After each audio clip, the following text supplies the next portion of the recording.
That something good was coming. Because as the whole Old Testament saying is, without hope, a people will perish. You have to have some type of hope. The problem here was, it started off good. Because prophets that they had learned by their parents and through generations, by oral tradition, they remembered miracles being done. Elijah, and the jars of oil and bringing a young boy to life. Those are what prophets did. And so they recognized in Jesus, well, he looks pretty much like a prophet to us. And so as a result, now they have this big-time miracle on their hands, and it explodes into what they really, really want. Jesus realized that they were about to come and take him by force to make a king. Because through all of their oral traditions, they did remember how great it was when David was king. All of the Psalms, all of the stories, how he brought all the people together. And moreover, his son Solomon, who becomes the next king, and he builds the first grand temple. And it's magnificent. And in those moments of time, when these things are going on, it creates a memory among generations that people hold on to. And at this point, when Jesus was on earth, these people are literally walking into the future with their eyes on a rear-view mirror. And in that mirror, they see David. They see the temple. They see Solomon. And they want it back. Those were the glory days, right? And those are the things that sometimes give people hope. We might be able to get this back. But realizing what they wanted is exactly why Jesus had to get away, because it wasn't at all what he was up to. And so as a result, what we have here is a people looking for something that wasn't there. And if you look through all of the history of Christianity, it was happening over and over again. There was a group, I got this great book called Heresies. You get a kick out of reading all this stuff. All the different ways that people were thinking about who Jesus was. The adoptionists had decided that Jesus was just a normal guy, but by the time he reached 30, he really was kind of in tune with God. And at that moment, when he was baptized by John the Baptist, God in heaven adopted Jesus. Isn't that nice?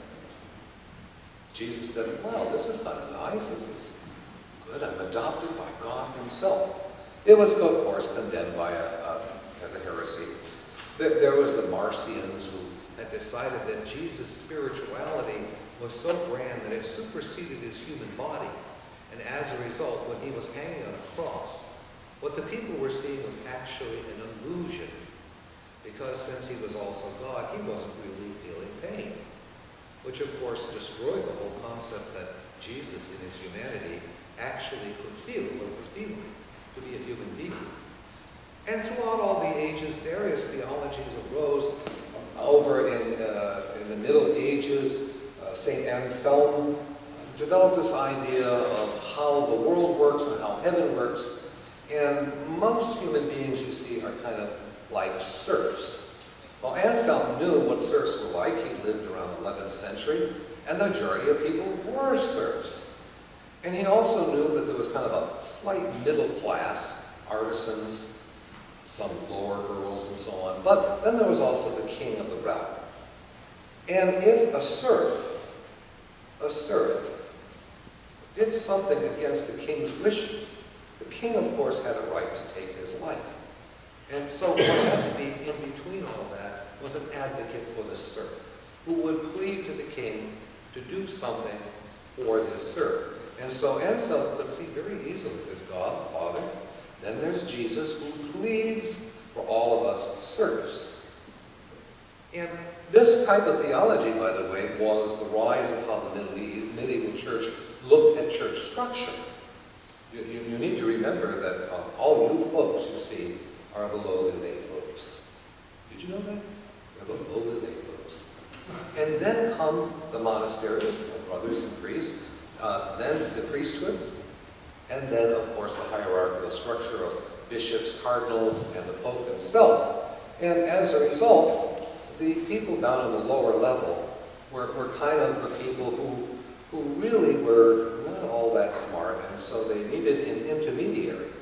And that whole concept of Jesus being intermediary is now given to the priesthood. And so all sacraments, baptism, Holy Communion, etc., was in the hands of the priest to give or not to give at certain times. So you had this intermediary idea, where the priest is the kind of placement at the altar for Jesus being Jesus' hands. When the Reformation, of course, came along, and Luther talked about the priesthood of all believers, he brought forth the concept that we really are called to be kind of little priests to each other in the grandest way and in the best way possible. That was a new concept of who Jesus was and what it's all about. Now, in my own life, I have kind of watched some of this stuff going on. Do any of you remember, oh gosh, it was about 35 years ago, a book that came out called The Passover Plot? Anybody remember that book? The Passover Plot, yes.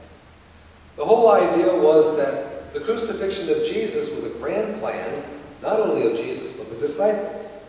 He was going to be crucified, but they were going to get him down off the cross before he died. Well, it didn't quite work. That was the problem that the church faced. It was the rage. Everybody wanted to read the Passover Plot. Oh, was this really what it was all about? And then about 4 years later came the one that really enraged an awful lot of Christians. And it was by a psychiatrist who looked at the text of Luke and Matthew and the story of mothers bringing their children to Jesus. And the disciples were trying to stop the parents because Jesus is very busy. He doesn't need to be bothered with kids. You have to remember, of course, that little ones were really non-entities until they became of age, bar mitzvah age. Until that point, they're silent. And so Jesus looks at the disciples and he says, leave them alone, suffer the little children to come to me. And he takes them in his arms and he blesses them. Well, this psychologist had living proof that Jesus was a child molester. Don't you love psychiatrists who go back 2,000 years and decide who someone is? But it caused a great outrage, of course, and as a result, it was somebody else's idea as to who Jesus was and what he was supposed to be up to. The text looks at us this morning and it wants to ask us that same question. What have you made Jesus into as far as your life is concerned? How does he make sense? How do you work with Jesus? What influence does he really have? I mean, he lived 2,000 years ago in a place far away, in a society that's far different from us.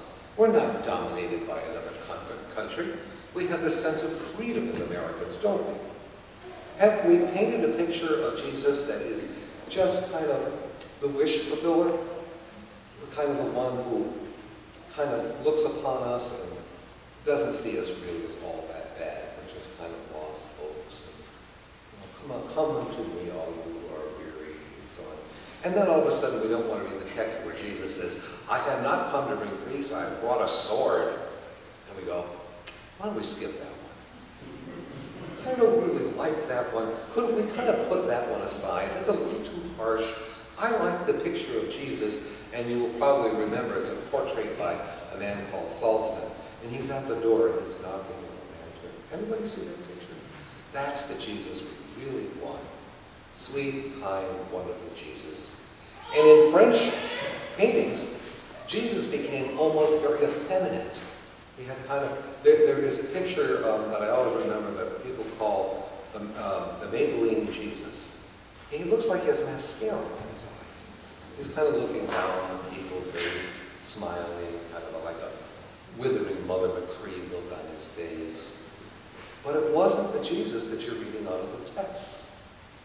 So you see, it is our position in life, it's from Luke, is to look at all of these stories and really try to, as a group, make sense of who Jesus really, really is and what he is up to. And part of that problem is we have to understand ourselves as people who really do need forgiveness. And in that forgiveness is the whole concept of Jesus coming into people's lives and giving them, as people who need forgiveness, unexpected grace, unexpected compassion. But you have to understand your own need. There's a story about Red Skelton. Who remembers Red Skelton? I love Red Skelton. All his characters, Freddie the Freeloader, remember him? And Gertrude the Seacliff, the two seagulls. Red Skelton was a devout Roman Catholic, and his teenage son was dying of leukemia. And he took his son on a plane with many other people, and they were flying to Rome. And as they approached the Swiss Alps, the 4-engine plane started to sputter badly. And people began to realize that they weren't hearing engines anymore, and a sense of absolute panic broke out into the plane. And it began to really start lowering itself in altitude quickly. Fortunately, the pilots were able to start one engine, and they spotted an airstrip not that big, and they weren't sure if it would take the plane, but it did. And in the midst of loud prayers and supplications, the plane landed and stopped, and there was this sudden silence. And Skelton went to the microphone that the stewardess at that time would use and said, "Folks, we have landed safely. Please resume your sinful ways."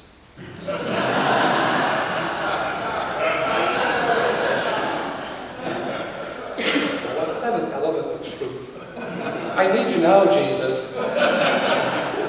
This is what I want. This is what I need. But there has to be kind of a general concept of what life is all about, and there's a continuation of that type of grace, that type of compassion that Christ gives and wants to give to communities that gather into his name. And so as a result of when we start our service off, when we start with a brief word of confession and forgiveness, there is that moment in time that demands honesty, that doesn't see ourselves as we want to be, but as we really are. Because you see, that is exactly what God, in the person of Jesus, loves to work with. All of the stories that you hear out of the New Testament are clear. He always approached people who were either the big-time sinners, the ones who were critically ill, or shunned by society, or the lepers, and in that encounter, something happened that was incredibly good. And before any of these texts were ever written, the whole fact, before anybody wrote them down, was individual people had an encounter with this extraordinary man, and after that encounter, life was never really the same again.